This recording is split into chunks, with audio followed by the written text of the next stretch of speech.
जय शिव शंकर। यक्षस्वरूपाय जटाधराय पिनाकहस्ताय सनातनाय दिव्याय देवाय दिगंबराय तस्मै यकाराय नमः शिवाय। आज हम सावन मास महात्म्य के 19वें अध्याय का श्रवण करेंगे। 18वें अध्याय में हमने सावन माह के शुक्ल पक्ष की 10वीं तिथि का श्रवण किया था। आज के इस अध्याय में हम सावन माह के शुक्ल पक्ष की व कृष्ण पक्ष की एकादशी तिथि व द्वादशी के दिन भगवान विष्णु की पवित्रारोपण विधि का श्रवण करेंगे। ईश्वर ने कहा, हे महामुने, सावन महीने के दोनों पक्षों की एकादशी के दिन जो कार्य करना चाहिए मैं आपसे कहता हूँ। हे वत्स, यह व्रत मैंने आज तक किसी को भी नहीं कहा है। हे विप्र, उसे मैं आपसे कहता हूँ, आप ध्यान से सुने। 10वीं के दिन सुबह नहाकर संध्या कर पवित्र हो, गुरुदेवों की आज्ञा से वेदवेत्ता, पुराण ज्ञाता, जितेंद्रिय द्विजों का पूजन करें। प्रार्थना करें कि हे पुंडरीकाक्ष, मैं दूसरे दिन आने वाली एकादशी को निराहारी रहूँगा, अगले दिन भोजन करूँगा। हे अच्युत, आप मेरे रक्षक हो। हे वत्स, उस दिन गुरुदेव तथा अग्नि के पास नियम कर भूमि पर सोएं। काम और क्रोध छोड़कर एकादशी के दिन गुरुदेव तथा अग्नि, क्रोध छोड़कर एकादशी के दिन सुबह भगवान केशव में चित्त लगाकर रास्ते चलते वक्त बात नहीं करें आदि सब काम करते हुए श्रीधर इस वाक्य को कहें। हे वत्स, 3 रोज तक पाखंडी आदि लोगों के साथ वार्तालाप और उनको देखना, उनकी बातें सुनना, यह सभी त्याग दें। हे वत्स, ऐसा करने मात्र से ही व्रत मोक्ष फलदाता हो जाता है। मध्याह्न के समय पंचगव्य लेकर नदी आदि के सुंदर जल में अक्रोधी होकर स्नान करें। भगवान सूर्य को नमस्कार कर श्रीधर भगवान की शरण में जाकर वर्णों के अनुसार अपने आचार से सब काम करके घर आए। घर आने पर श्रद्धा और भक्ति के द्वारा भगवान श्रीधर का पूजन अर्चन पुष्प, धूप, दीप और अनेक तरह के नैवेद्य द्वारा करें। रात को गीत, वाद्य तथा कथा सुनते हुए जागे। पहले कलश की स्थापना कर सफ़ेद 2 कपड़ों से ढकें।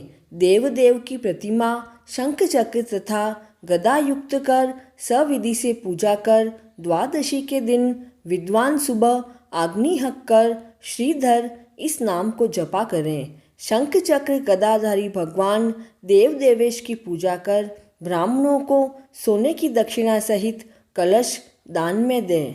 ब्राह्मण देव को उस घड़े के दान के सहित मक्खन अवश्य दें। यह कहें कि भगवान श्रीधर प्रसन्न हो तथा मुझे उत्तम लक्ष्मी दें। यह कहकर श्रीधर का पूजन करें। श्रेष्ठ द्विजों को भोजन कराकर अपनी सामर्थ्य अनुसार दक्षिणा दें। नौकर समूह को भोजन कराकर गौ का भूसा और घास दें और स्वयं बंधु बांधवों के साथ भोजन करें। हे सनत कुमार, आपसे यह शुक्ल पक्ष की एकादशी तिथि का व्रत विधान कहा है। इसी तरह सावन मास के कृष्ण पक्ष की एकादशी के दिन भी यही कार्य करें। शुक्ल पक्ष तथा कृष्ण पक्ष की विधि एक ही समान है, केवल नाम का अंतर है।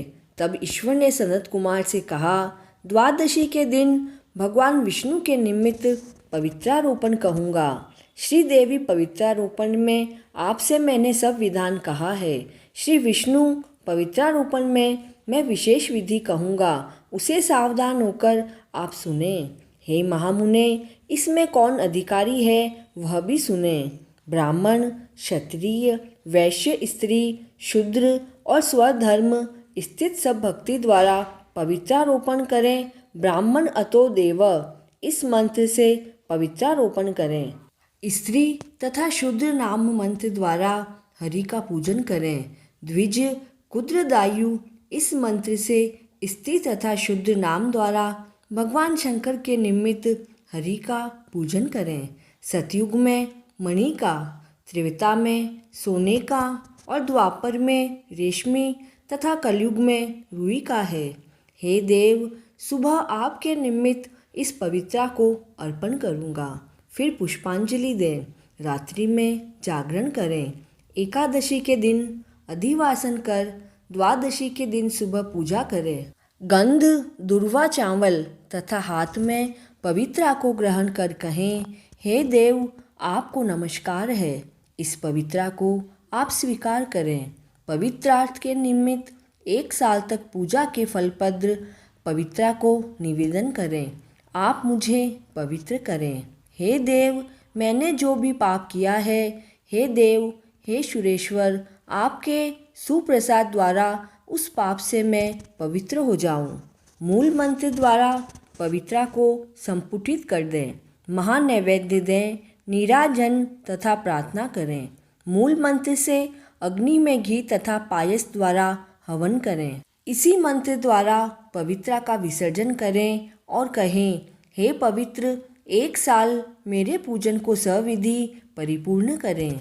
हे पवित्र, विसर्जन होकर विष्णु लोक को जाओ। यह कहकर ब्राह्मण को दें या जल में समर्पित कर दें।